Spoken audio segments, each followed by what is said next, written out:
Just starting it. Okay. Everybody okay with that? If you say no, go away. I didn't sign a waiver for this. Yeah. We won't quote you. It'll prevent us from missing anything. But what would be awesome is if we can put the question up and then have you use your sort of raise your hand so we're not stepping on each other's voices. And if you have something to add to that particular question, we can just go around and I'll call on you. And it seems like everybody's managed the unmute your microphone skill set. So I'm going to let you guys do that. I'll just give the name. So the first question is, well, let me start. And also for if you've had another master's or if you obviously you didn't graduate from Antioch, but as a professional in your current professional aspects of your program, think about these questions, not just if you're an Antioch graduate, because that's going to be very helpful for us also. Indeed. Okay, so the first question, what are the non-math science-oriented skill courses that have been the most beneficial as you entered the workforce after Antioch? And if you recall, the STEM, the Professional Science Master has these non-math oriented skill courses and math. That's the next question. So this is the non-math science oriented skills question.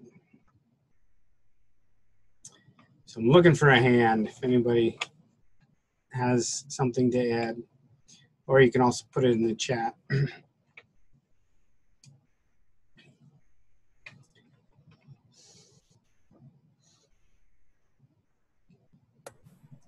I believe Amy Louise had her hand up.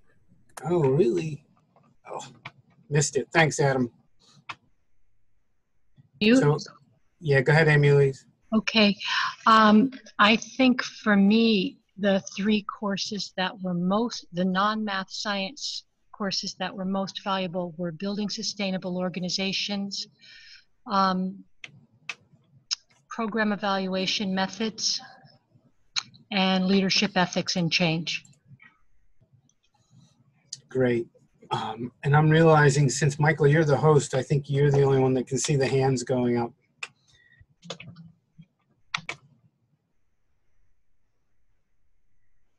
So you're going to have to call on the...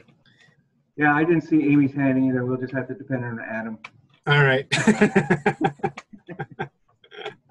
Adam, raise your hand. See if I can see that. Oh, they're raising their hands visually, not electronically. That's why. Oh, that's the problem. I'm staring at the crazy screen. So Julia had her hand up. Yes, I saw that. I think for me, also leadership for change was really important, particularly with my work with the Forest Service. Diversity and inclusion have been really huge buzzwords for them in trying to sort of facilitate a more cohesive and comfortable as well as diverse work environment. So leadership for change has been really helpful in increasing my awareness surrounding those topics. Great, thank you. Diane, I see you. Another one that I would add is the political economy and sustainability course. With my work now, especially when I'm talking to volunteers, having that kind of background knowledge and that perspective of environmental issues within the context of those systems has been really helpful. Great.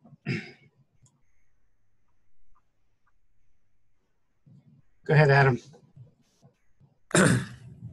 I'm going to say at Antioch and then at my second master's degree, I took a research seminar-like class, and that has been kind of critical, just the ability to look through the existing scientific literature to try and justify statements that we're making in reports. So a lot of what I work on right now are ecological surveys at pre-construction wind facilities.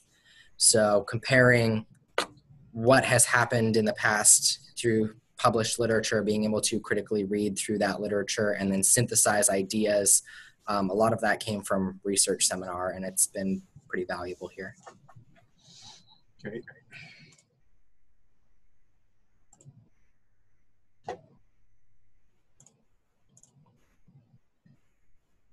Bosh, I see you.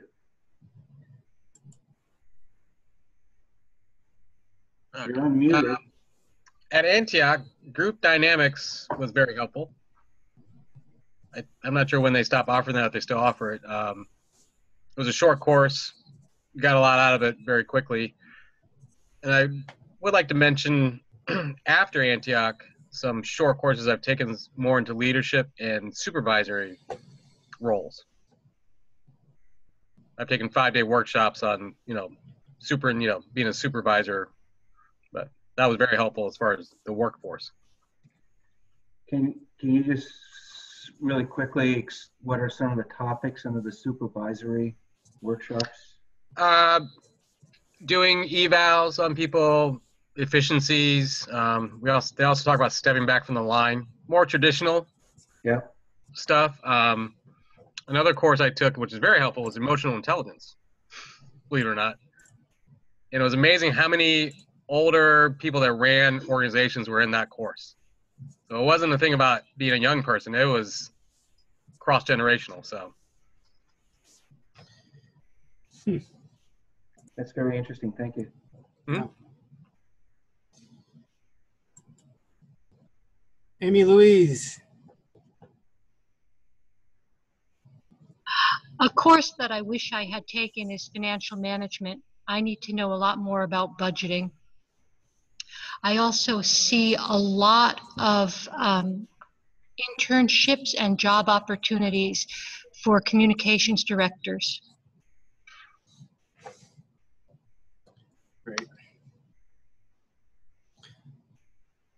All right. Michael, let's move on to the science courses and tackle that one. So what are the science-based courses that have the most beneficial as you enter the workforce? Science-based courses at Antioch.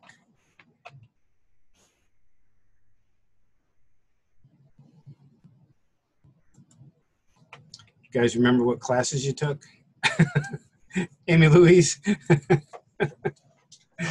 Okay, so I haven't really entered the workforce yet, but I consider principles of sustainability and community ecology of the New England landscape and earth systems and climate change the most important science courses that I took. Oh, and conservation biology. Great, thank you.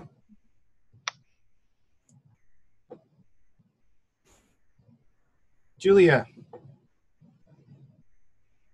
For me, this past summer and into early fall, I was also working for the Forest Service, but I was working as a wildlife technician. So in that type of realm, NRI, Natural Resource Inventory, as well as GIS, and then mammalogy were really, really important to me during that job. Great. Diane? In my current position, I think I would say conservation biology has been the most helpful, similar to the political economy and sustainability, just talking with volunteers, having a broad knowledge of a number of different topics and concepts has been helpful. Great. Josh. For me, not that I use science a whole lot, what I do, but water quality actually came in very handy, especially when I'm working with the public works guys down at the treatment plant, looking at their operations. I actually know what they're talking about when they're talking about pH and all the other water quality tests we do. Great. Adam. I'd go ahead and echo the GIS. Between my last master's and my current job, I've ended up being a GIS person more than initially anticipated. Biostatistics, I've got some great opportunities to do some stats at my current job, which as the data junkie I am, is quite wonderful. And then community ecology and wildlife forest management, most specifically for tree identification. So you're identifying trees in your biostatistics GIS work? A little bit, but which trees bats are roosting in can kind of be important sometimes. Yeah, for sure. Excellent. Excellent, excellent.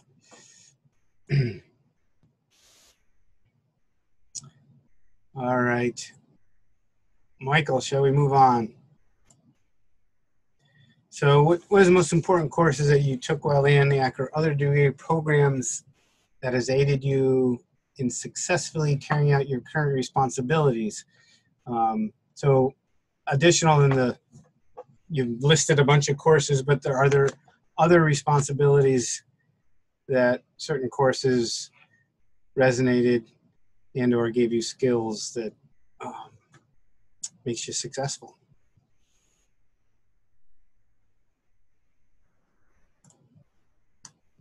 Diane.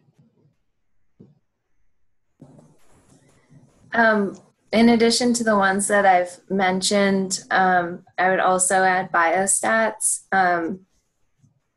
I'm not using R right now, but I'm still doing coding. A lot of the software that we use for organizing requires having background knowledge of coding, and only 2 people on my team, including myself, have any experience with it. So that's been really critical. Great.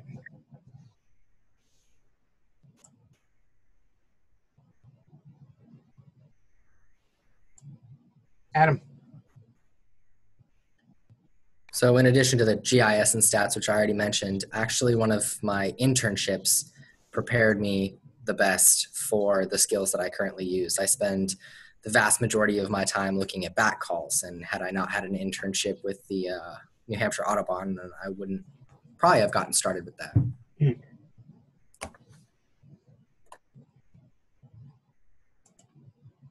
Julia. In addition to the courses that I mentioned before, I think that my CSI really helped prepare me for what I'm doing now.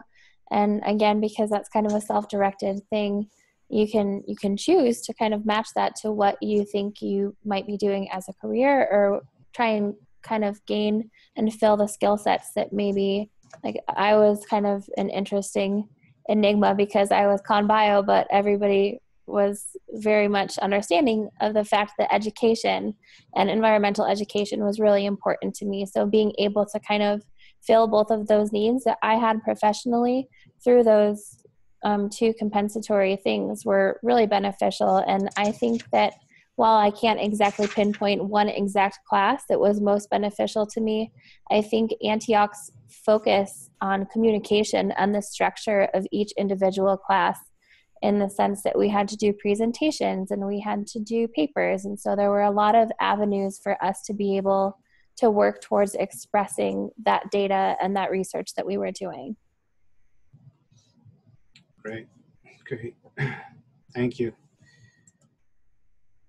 Bosh, and Emily. Just take a little bit different slant. I think, the practicum, now known as internships, actually got me my job since I've been there 15 and a half years. But as a course, the 4 perspectives of management actually did tremendous help once I got into the position. I took that like my last course before I finished. As far as the ES courses, the economics course I took with Michael was valuable as well. If you want to consider that responsibilities. Great, thanks. Amy Louise.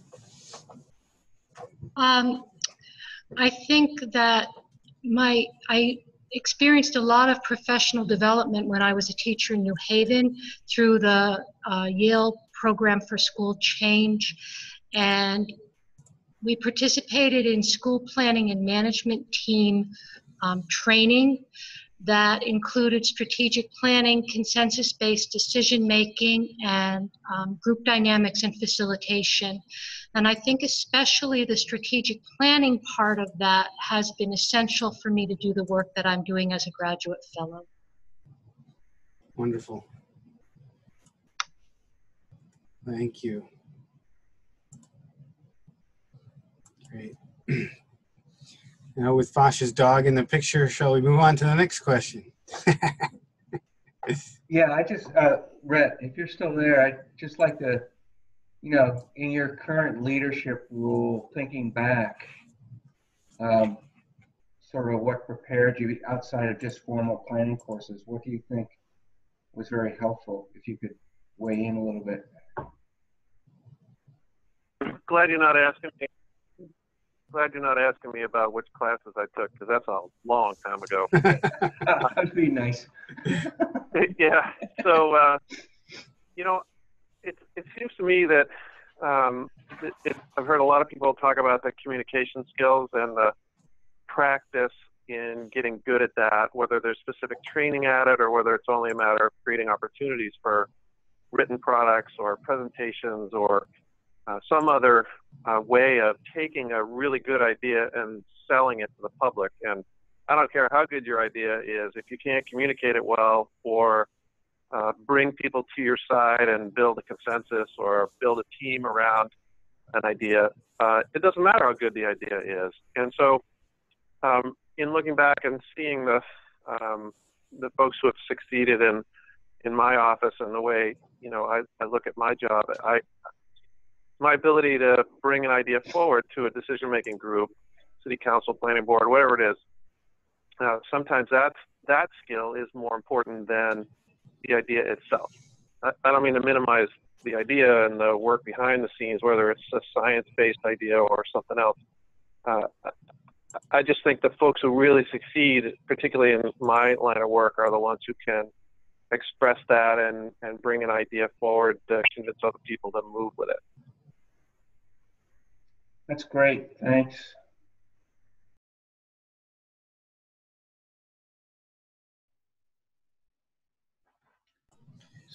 So I guess I'll move on to the next question. Yeah, that'd be great. Okay.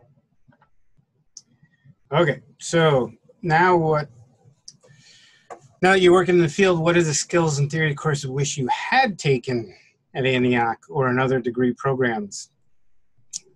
What was missing?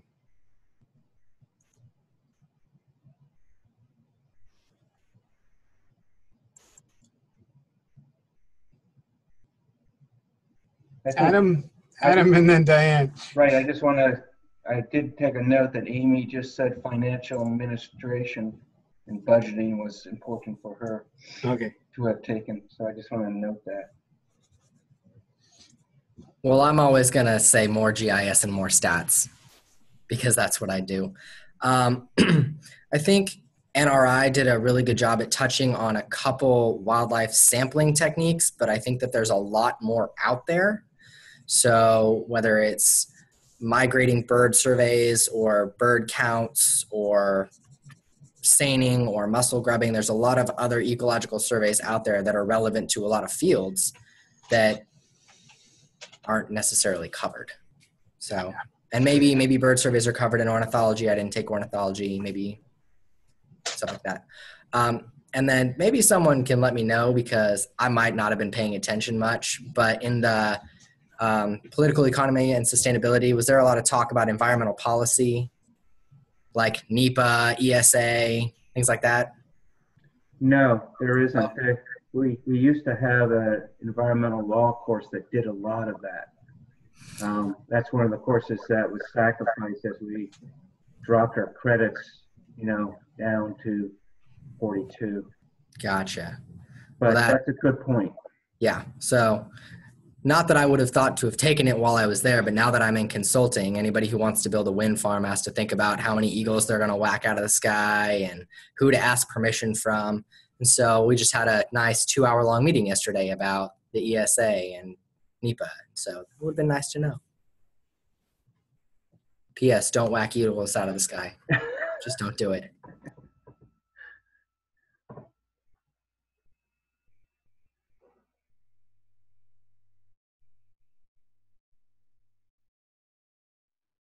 Amy Louise. So I'm just going to say that I almost paid for 2 or 3 credits that I didn't need because I thought I needed to take Libby's communications course for the work that I'm doing now. That's communications in the digital age? Yeah.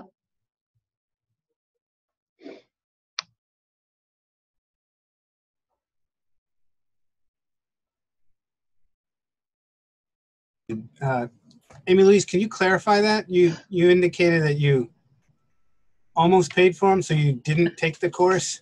I didn't take the course because I decided I wasn't going to pay for another 2 or 3 credits that I didn't need in order to graduate. I see, yeah. But I would have taken it if I didn't have to pay for the credits. Yeah, we're dealing with that issue. I saw Julia's hand up also. You know, mute yourself there. I think that also building on what Adam was saying, maybe having like an advanced wildlife inventory or NRI class would be pretty helpful. And NEPA is definitely a pretty big word around here for the work that I'm doing as well. But I think even the internships that I had prior to attending Antioch were like a lot of field jobs, and so a lot of like morphometric measurements and things like that. So like actually aside from the trapping or the surveying, or just kind of getting an idea of an abundance or a presence absence of an animal in the area, like maybe having a course where you would be able to actually arrange some like in-hand time working with wildlife. Yeah. Diane. For those of you who don't know, I work remotely, and I'm in Asheville, North Carolina, and my team is spread out in Pennsylvania, Arizona, and California. So looking back, I kind of wish I had taken communication in the digital age. And I know Peter told me to take it and I didn't listen. But I think that would have been helpful in a remote working environment.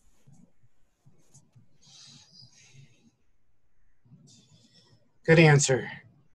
All right. Anyone else? All right, let's move on, Michael, to the next question. Okay.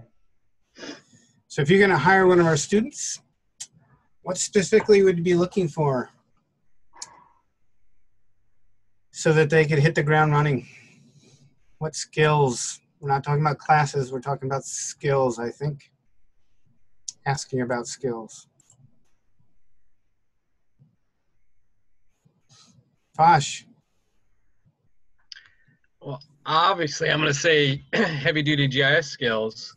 And let me clarify, the analysis portions is what GIS is about, but some of those lower-level tech skills, which I try to teach in the course, you know, some computer stuff, you know, that's becoming pretty norm. But one thing I've discovered over the last couple of years when I talk about these other types of online storage, half the class kind of looks at me with that blank look. I'm talking about Dropbox, Google Drive, Box, all these technologies, because we are not local anymore. We are not sitting in the same office or city even.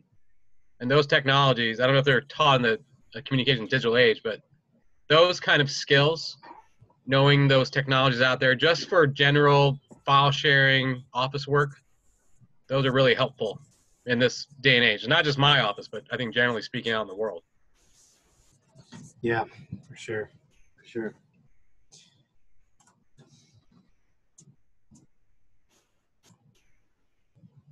Rhett, I don't know if I did that or not, but I'll add. This is Rhett. The customer service focus in government is a key element too, and I don't know if you guys experience that as well, but I think the transition to a more customer service orientation now is really dramatic. I'm not saying it wasn't in the past, but I don't know there's a specific skill set around that other than leaning back on those communication skills and project management skills. But I'd suggest the person who's really ready to hit the ground running in a public setting has an orientation around customer service that might might be emphasized somehow. That's great. Can you give me an example of what, just something that just happened or something that, you know, would reflect that? You know. Yeah, I guess I'm not sure there's a specific example, Michael, but I can tell you the trend over the past, I don't know how many years, I would say at least 5 or 6 years, as to sort of point to government bureaucracy, government regulation as the problem. And I think we're constantly asked to do more to sort of rely less on what the rules say and become problem solvers inside the rules. And it's always easy to sort of step back and say, okay, well, a planning board standard or a conservation commission rule says this, and we're very good at adopting rules. I think we're probably going to be forced more into learning how to make rules work for people than we are for, you know, just simply leaning on them and saying you can't do it. That's great. That nuance really helps. Thank you.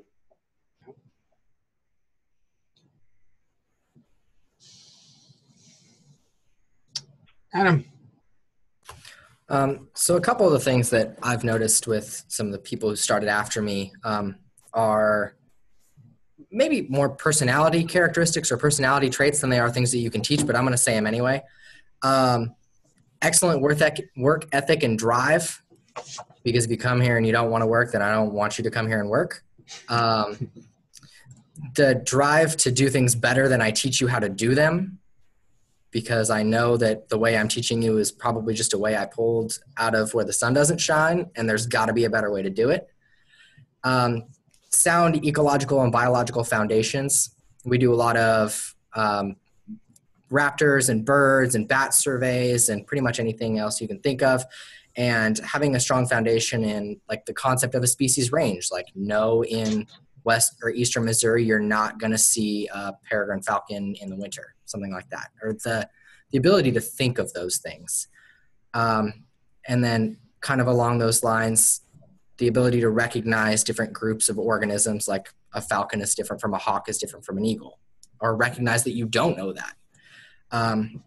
The ability to collect quality data or even just follow the instructions on the data sheet is usually kind of nice.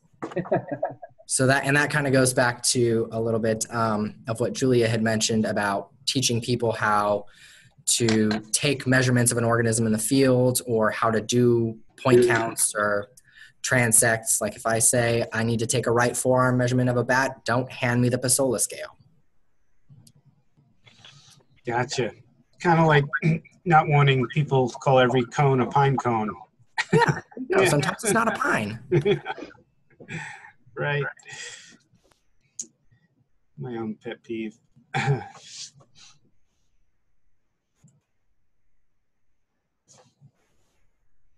Okay, you want to move on? Other skills?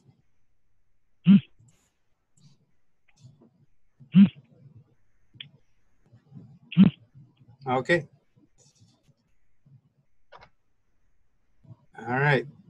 So the big question, what was missing from your master's program that should have been offered? We've touched on it, but sort of a slightly different frame.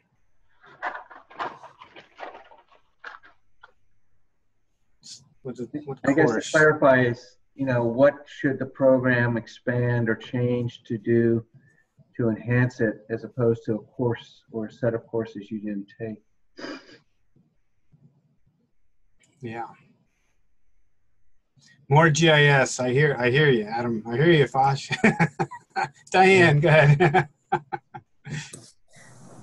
In addition to kind of what we've been saying, I think I had what was that research seminar, I think it was called. And I think that in that class we touched on networking a little bit, but it was more of like when you're trying to get into the field. And I think focusing on networking and like maintaining partnerships and building partnerships with other organizations, whether you're in the field yet or not, and best practices for that would be really helpful. That's great. Gosh. I took a seminar course with Michael my first semester, where we just kind of met and talked about different topics, how to get through grad school, how to organize. One thing I'm not sure if we talked about in that class, I don't remember, but resume work and cover letter work. I know like a lot of people come in a little more experienced, but I think that stuff changes periodically every few years, that what people expect to see. So something like that, and it's not specific to the master's program. I think it's just be one of those skills that, you know, should be offered up, whether it's at the Writing Center or as a formalized part of a seminar course. I'm not sure if you guys are covering that right now or not, but yeah, you can get that through the now that we have a Writing Center that's vibrant, you can get that through the Writing Center. So Adam, I'm going to ask you a general question since you are a consultant. I mean, sort of generally consultant skills that require, you know, getting work, doing work, managing a project, meeting timelines, meeting budgets, those type of things? Well, I'll start with the preface of I'm a lackey. I don't manage projects. I just show up and look at bat calls. But when you move on to the project manager level, there is this, like, you have to be careful how you phrase things. We have at our company, it's called a pipeline. It's all the projects people are looking to have done, and we can bid on those projects. There's a process for that. And there's a lot of like master service agreements and agreements with sub-consultants, and I don't even know how all of that fun and exciting stuff works.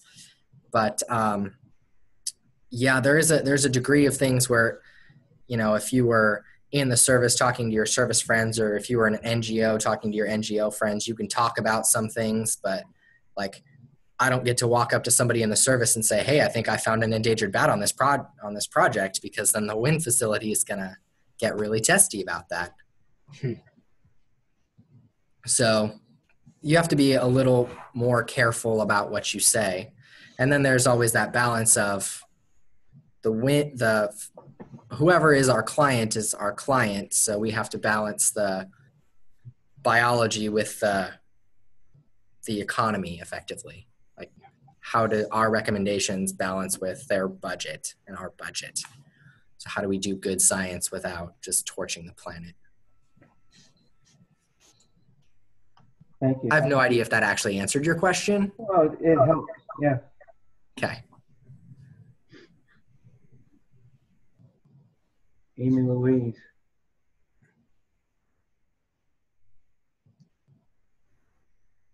Why don't we go to Julia? Looks like Amy Louise is moving. I think that while like communication in the digital age and then like a grant writing workshop were both offered at Antioch, if you end up working in the not-for-profit sector, regardless of what exactly the job title that you'll be doing is, you will be asked based on budget and lack thereof to wear many hats. So having kind of a really well-rounded communication set, whether that's being able, especially now like with social media, being able to maintain like Instagram or a blog or Twitter or Facebook, those are all like really essential pieces to working at an organization where you'll be expected to do any sort of communicating on behalf of that organization, as well as, like Adam mentioned, communicating within the organization. And that's something that I've not necessarily experienced at an NGO level, but working for the Forest Service, it was my very first government job. So where I could be candid and where I could not be candid about even the data that I was collecting and the results that I was factually receiving, it was pretty tricky for me to navigate sometimes. And so I think just if there's a way to kind of even offer like some sort of workshop about like communicating within an organization, that could be pretty powerful as well. That's great. Fosh mentioned a course, he had a group dynamics course, and we used to have a dispute resolution course. and a conflict management course. They went by the wayside, but some of those things are still being taught in the MBA program. So that, you know, there are opportunities for students to take those as methods courses. Yep, and possible with 2 credit courses coming back online, we can bring them back. It's getting close to our time. Michael, we want to move on to the last slide. There you go. And we really want to ask if you guys would be willing to continue to aid us as an advisory committee member to help inform the future master's program and their development. You know, we've done this, it's been like 3-4 years, I think, the last time we had this kind of conversation with folks, and it'd be great to have a few committee members that we could turn to more regularly to get feedback and be a sounding board out there, because we are in this ivory tower, so to speak. A little bit of a bubble, as you probably have experienced as you've gone out there, and so we'd appreciate if you would be willing to continue to be a source of sage advice so we can help continue to educate good professionals. And this is important because, you know, there's, what'd you call yourself, Adam, a lackey? There's the lackey stage, okay? But if you do good work, unfortunately, yeah, people that do the best work often get elevated to new positions of responsibility, which is, you know, project management, organizational management, leadership, administrative leadership. The upside of that is that you're allowed to see the whole picture and thus can make decisions about all the different skills and resources you need to do the job. The downside of that, it's your responsibility to make sure all the job is done. And so, so it would be great if you'd be willing to sort of allow us to check in with you periodically as you sort of progress through your careers and take on new perspectives, new lenses, or even shift careers where you're using skills in another venue. So if you're interested in doing this, and again, this wouldn't be more than a once or twice a year discussion like this,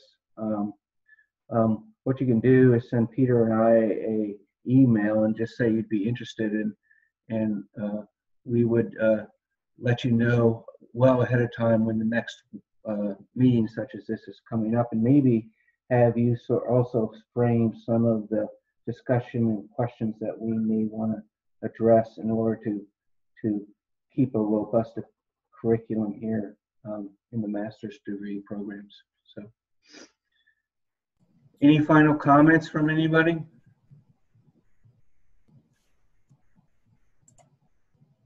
Julia. I just wanted to say how much I appreciate the opportunity to hear a bit about what everyone else is doing right now and just get an idea of, you know, what skills have been kind of transferred to from your Antioch career to your professional career, and to also just see everybody's faces and to say hello.